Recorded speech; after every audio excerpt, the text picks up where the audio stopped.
Hello guys, welcome back to my channel. आज हम बात करने वाले हैं प्रेगनेंसी का दूसरा महीना या 5वां हफ्ता कैसा होता है। इस टाइम में आप में क्या क्या चेंजेस आते हैं, जो प्रेग्नेंट लेडीज़ हैं उनमें क्या क्या चेंजेस आते हैं, और जो बच्चे हैं बच्चे की ग्रोथ कैसी होती है उसके बारे में भी बात करेंगे। इस समय में आपको किन किन बातों का ध्यान रखना है, इन सब चीज़ों के बारे में बात करेंगे। प्रेगनेंसी का जो दूसरा महीना होता है, या आप उसे कह सकते हैं 5वां हफ्ते से जो स्टार्ट होता है वो दूसरा महीना होता है, क्योंकि पूरी प्रेगनेंसी को हम 9 महीने या हम 40 हफ्ते मान के चलते हैं। 9 महीने के हिसाब से तो 36 वीक्स हुए, लेकिन कई सारे मंथ में ऐसा भी टाइम आता है, फेब में 28 डेज़ होते हैं, कुछ मंथ्स ऐसे होते हैं जिनमें 31 दिन का समय होता है। तो इस वजह से थ्रू आउट प्रेगनेंसी हम 40 हफ्ते मान के चलते हैं। तो आज बात करते हैं कि हमारा 5वां हफ्ता कैसा होता है। तो इस समय पे जिन लोगों को डिलेड मेंसेस होता था, जिनको लेट पीरियड आता था, जिनका ओव्यूलेशन लेट हुआ है, उसके बाद जब प्रेगनेंसी कंसीव हुई है तो 5वें हफ्ते में प्रेगनेंसी पॉजिटिव आ जाती है। इस समय में आप जानेंगे बेबी की ग्रोथ कैसी होती है, बेबी कैसा दिखता है। इस समय में भी वही चीज़ें जो पिछले फर्स्ट मंथ में जो एक्सपीरियंस की गई थी, नौशिया होता है, वोमिटिंग होता है, जी मिचलाता है, या आपको जो चीज़ें खानी बहुत पसंद थी वो पसंद में नहीं आती हैं, या जो बिल्कुल पसंद नहीं थी, कभी नहीं खाते थे, वो खाने लगते हैं। ये सारे अनसर्टेन चेंजेज होते हैं। मूड स्विंग्स आने शुरू हो जाते हैं।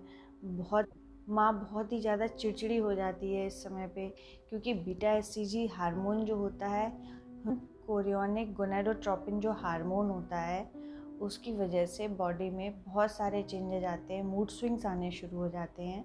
इसकी वजह से मदर बहुत चिड़चिड़ी हो जाती है।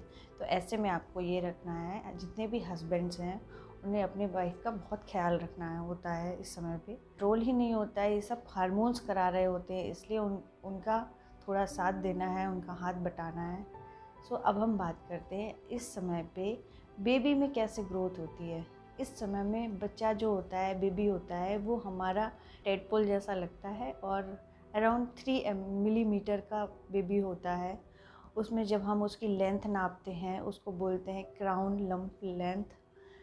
वो सिर से अल्ट्रासाउंड में CRL करके एक लेंथ नापते हैं। वो बेबी का हेड होता है, उसको बोलते हैं क्राउन। वहाँ से लेके फिट तक नापते हैं तो CRL बोलते हैं उसे। बच्चे का CRL जो लेते हैं ये 20वें हफ्ते तक लिया जाता है। 5वें हफ्ते से स्टार्ट करते हैं डॉक्टर्स और 20वें हफ्ते तक लेते हैं। इस समय में क्या क्या चीज़ों का ख्याल रखना है उसके बारे में बात करेंगे। तो इस 5वां हफ्ता शुरू हो जाता है या दूसरा महीना शुरू होता है, तब आपको एक डॉक्टर की विज़िट लेनी चाहिए। आपको अगर पता चलता है आपको प्रेगनेंसी हो गई है तो डॉक्टर की विज़िट लेनी है, क्योंकि डॉक्टर वहाँ पर आपको पूरा चेक करेगा। आपको अपनी कोई भी हिस्ट्री रही होगी, कोई भी ऑब्स्टेट्रिक ऐसी हिस्ट्री रहेगी या डायबिटिक हिस्ट्री रहेगी, आपके में किसी को डायबिटिक हो या आपको कोई डायबिटीज़ या थायराइड की हिस्ट्री हो तो वो डॉक्टर से ज़रूर बताएं।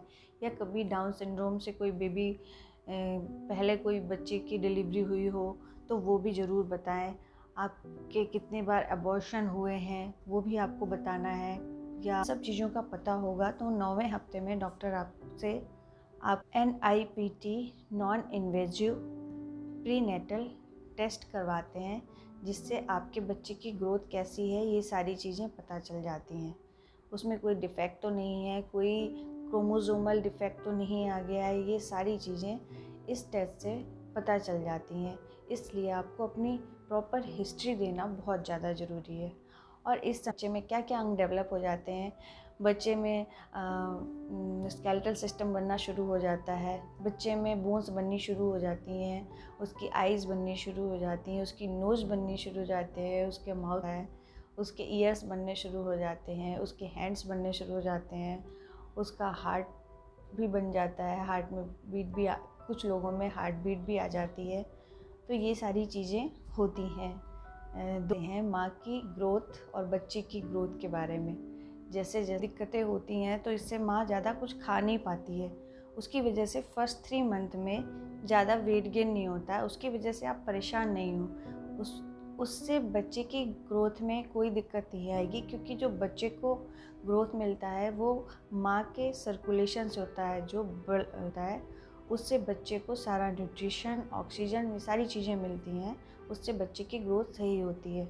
लेकिन आफ्टर 3 मंथ अगर 3 महीने के बाद माँ का BMI, ये ग्रोथ जो है BMI बॉडी मास इंडेक्स के ऊपर डिपेंड करता है।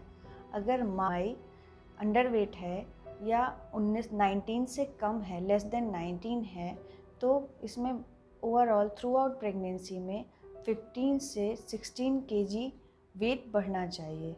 अगर माँ का BMI नॉर्मल है, 20 से 30 है, तो ऐसे में जो बॉडी वेट है थ्रू आउट प्रेगनेंसी, माँ का 15 किलो तक का वज़न गेन होना। अगर माँ का BMI मोर देन 30 है तो 6 से 7 किलोग्राम तक का वेट गेन होना चाहिए। तो ये पूरा चार्ट है हमारा BMI के अकॉर्डिंग वेट गेन का। इसी तरह से वेट गेन होना चाहिए, अदरवाइज़ बच्चे में कोई ना कोई डिफ़ॉर्मिटी या कोई ना कोई दिक्कत आ सकती है। तो बहुत ज़्यादा इस प्रेगनेंसी में हमें बहुत फिक्स डाइट लेनी होती है, बहुत ज़्यादा भी नहीं खाना होता और बहुत कम भी नहीं खाना होता है। सो गाइस, तक एक्स्ट्रा कैलोरी की ज़रूरत नहीं है। 5 मंथ के बाद 300 कैलोरी पर डे ले सकते हैं। सो गाइस, अगर आपको ये वीडियो पसंद आया हो तो प्लीज़ लाइक करें, सब्सक्राइब करें एंड शेयर करें। Thank you.